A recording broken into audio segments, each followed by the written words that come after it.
Watch this footage very carefully. It's just after 2 a.m. on a bank holiday night in Exeter. The streets are unusually quiet because of COVID restrictions. 32-year-old Lorraine Cox walks alone along the high street. She's wearing a vest top with a checkered shirt and a backpack on both shoulders. She occasionally glances at her phone as she heads towards her father's house. She doesn't look scared. She looks like a woman who knows these streets well and is simply walking home after a night out. But she's not alone. A few meters behind her, a man spots her. He stops, he turns, and he begins following her through the empty streets. That man is Azam Mangori. This is the last time Lorraine Cox is ever seen alive on camera. It was August bank holiday weekend 2020, the first proper weekend Exeter had been allowed to breathe again after months of lockdown. Bars were reopening. Friends who hadn't seen each other in months were finally finding their way back to each other. Lorraine Cox was the kind of person her father Tony called the heartbeat of the family, the one you called at any hour knowing she would pick up, knowing she would show up. She had type 1 diabetes, carefully managed. Her insulin cape was already at her dad's house. She had only meant to be out for the evening. On the evening of August 31st, she went to a pub on 4th Street, a narrow road in the city center lined with bars, the kind of street she had walked countless times, reconnecting with friends she hadn't seen since before lockdown. By the time she left the pub after 1 in the morning, she had been drinking. The friend she had planned to stay with left earlier after an argument at the bar, taking with her the company she had expected on the walk home. She told the people still there she would be fine and set off on her own. She was having a good night. She was going home. But someone else was already on those streets. He had been in Exeter for 6 weeks. He lived in a room above a kebab shop on Mary Arches Street, a side street 5 minutes from the high street. He went by the name Christopher Mayer. He had no job, no meaningful connections in the city. By any measure, he was entirely alone. On the night of August 31st, he attempted to arrange paid encounters with 2 people. Both attempts fell through, so he went out. The cameras on the high street pick him up at around 2:15 in the morning. He spots Lorraine. He stops. He turns and doubles back. He begins following her through the empty streets, matching her route, keeping his distance, closing the gap gradually. On one camera, Lorraine pauses briefly to tie her shoe. He waits. When she moves, he moves. On the next street, both are visible in the same frame. Lorraine on the right side of the pavement, moving steadily, him trailing behind, hood pulled up. Then he closes the gap. When he approaches and speaks to her, her body language shifts immediately. She begins walking backwards, facing him, but moving away. Posture tight, hesitant. He follows. The cameras show them crossing the road together, and from that point her composure changes. By the time they reach the alleyway between 2 shops off Sidewell Street, away from the main road, away from anyone who might witness anything, her jacket has slipped from her shoulders and one backpack strap has come loose. Look closely at what happens in that frame. Her posture freezes. Detectives reviewing the footage noted a detail near his hand, a shape, a shadow they couldn't definitively confirm, but couldn't dismiss. Whether or not he was holding something in that alleyway is a question that was never fully answered at trial. What is not in dispute is what happened next.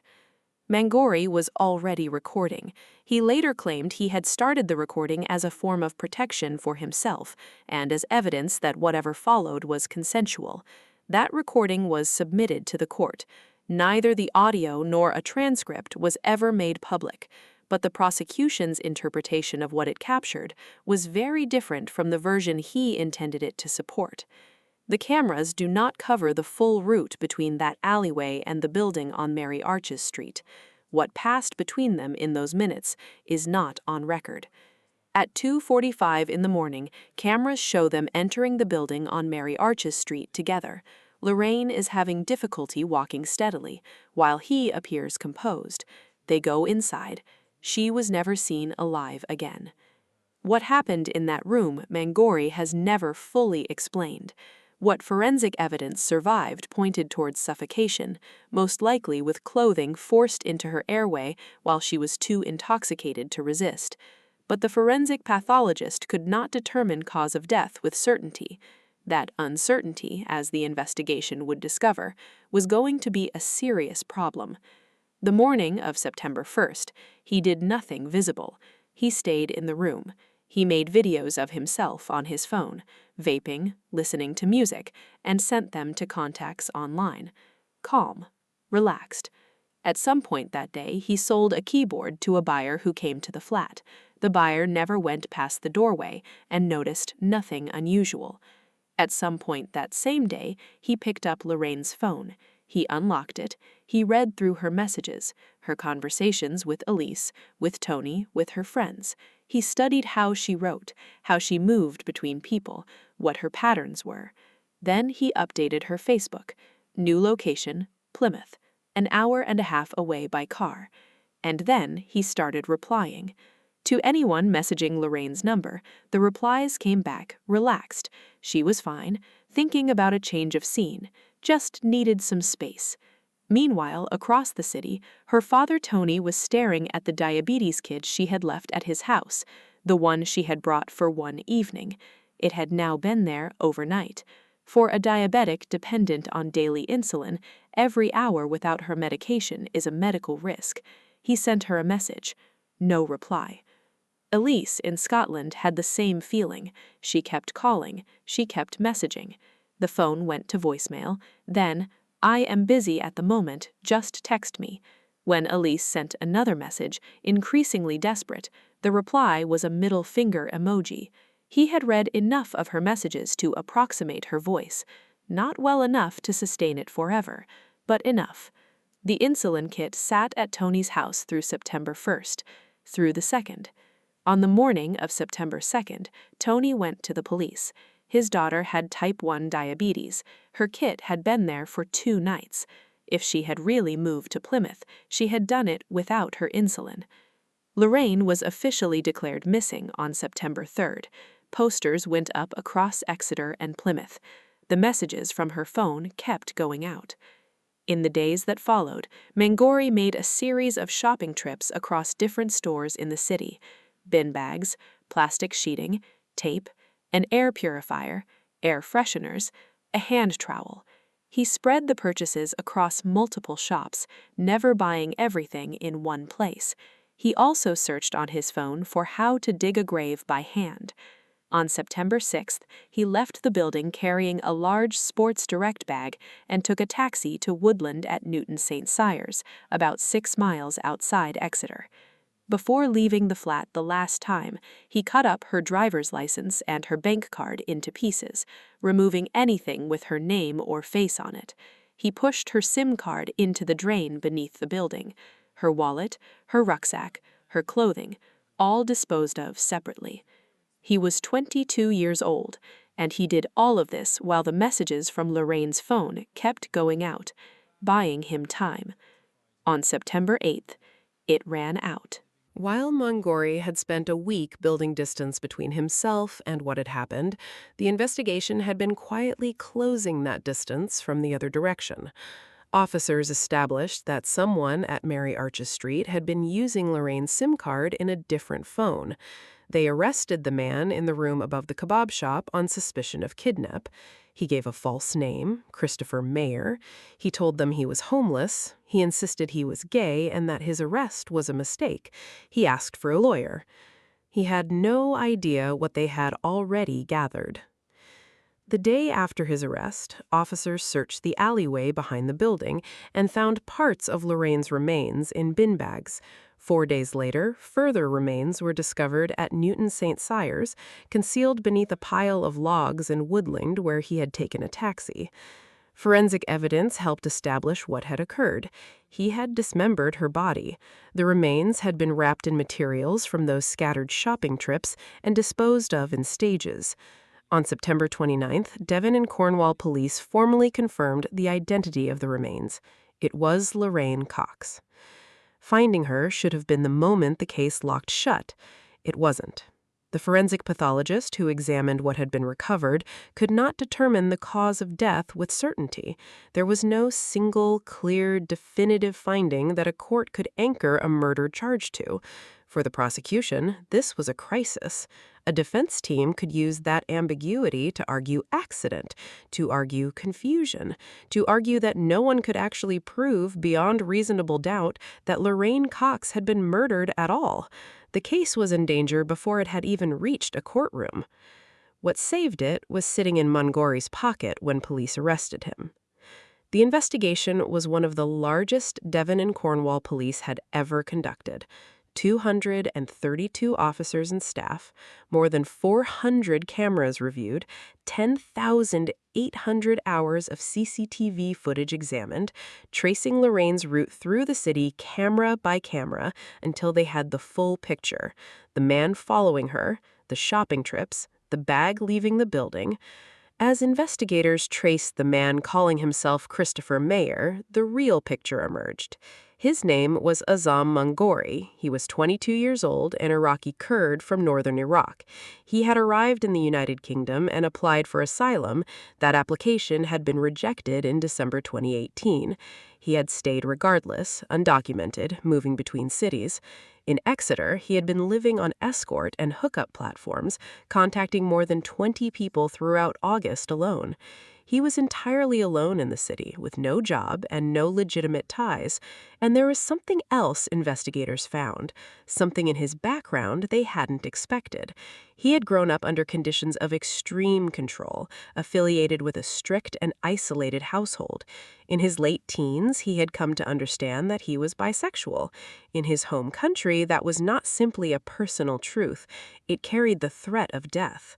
That context would become central to everything that followed in court. 5 other men connected to the property were arrested and briefly treated as persons of interest. In October, 2 of Lorraine's acquaintances attacked a man they wrongly believed was involved in her death. He was an entirely innocent British man of Afghan origin. Both attackers were later convicted. The phone took the longest, and it turned out to be everything. Mangori's phone contained 154 gigabytes of extracted data, the equivalent of 15 million pages of A4. It held 70,000 images and 6,500 videos. Inside, the searches for how to dig a grave, the videos of himself vaping calmly while Lorraine lay feet away, Chop Suey by System of a Down playing in the background, and every message he had sent while impersonating her. All of it logged, time-stamped, and entirely traceable. And it held something that predated the bank holiday weekend entirely. In the days before he had ever met Lorraine, there were anatomical drawings of the leg, videos of men with prosthetic limbs, diagrams related to above-knee amputation, a documented interest that existed before their paths crossed. Whether that interest shaped what happened in that room, or whether what happened gave him an opportunity to act on something he had already been thinking about, has never been fully resolved. He has never explained it. Forensic analysis also recovered Mangori's DNA from Lorraine's remains. The timing of that contact could not be conclusively established, whether it occurred the night she died or in the days that followed. That ambiguity is part of what has never been explained. He is the only one who knows it. The trial opened on March 2, 2021, at Exeter Crown Court, and it opened into a country already asking hard questions about women's safety. The very next day, Sarah Everett disappeared walking home in London, and within days that conversation had reached every newspaper, every parliamentary debate, every household in the country. For Tony Cox and for Elise, watching that unfold while sitting through 5 weeks of a trial about Lorraine, the timing carried a weight that is difficult to describe. Mangori's defense rested on a single claim. She died by accident. He and Lorraine had taken drugs and alcohol together, he said. They went to sleep. He woke up, and she was gone. He panicked. He was undocumented and afraid no one would believe him. He didn't even know the emergency number to call. As for her clothing being pushed into her mouth, he said he was experiencing hallucinations, strange creatures coming out of it, larvae, insects. He was trying to stop them. When the prosecution established this was biologically impossible given the timeline, he changed his account. Not insects, he said, liquid. And when asked about dismembering the body, he told the jury that in his mind he believed he was cutting up tobacco. The prosecution dismantled each claim methodically. The toxicology report found no drugs in Lorraine's system, only trace amounts of alcohol consistent with a night out, no medical episode, no overdose. The forensic pathologist concluded she most likely was asphyxiated, possibly with the clothing found pushed into her mouth, while she was too intoxicated to resist. Her blood was on the mattress and duvet. Her DNA was on the knife and the saw. Mangori's own DNA was found on the bin bags containing her remains, both in the alley and those buried at Newton St. Cyrs. There was no forensic evidence connecting any other person to a single item recovered by police. The audio recording he had made during their initial encounter, the one he claimed proved consent, was heard by the court. The prosecution's interpretation was the opposite of what he had intended. Rather than demonstrating willingness, they argued it captured a woman who was vulnerable and a man who was already thinking ahead. And the phone closed the case the forensic evidence alone could not. He had been researching amputation before he ever met her. He had searched for how to dig a grave. The shopping trips came after. The video of himself vaping calmly while she lay feet away came after. The impersonation campaign, designed, sustained, maintained across multiple platforms, was not the act of a panicked man improvising in the wake of a tragedy. It was the act of someone making deliberate decisions, step by step, to conceal what had happened. On April 1st, 2021, after 6 hours of deliberation, the jury returned their verdict. Guilty of murder.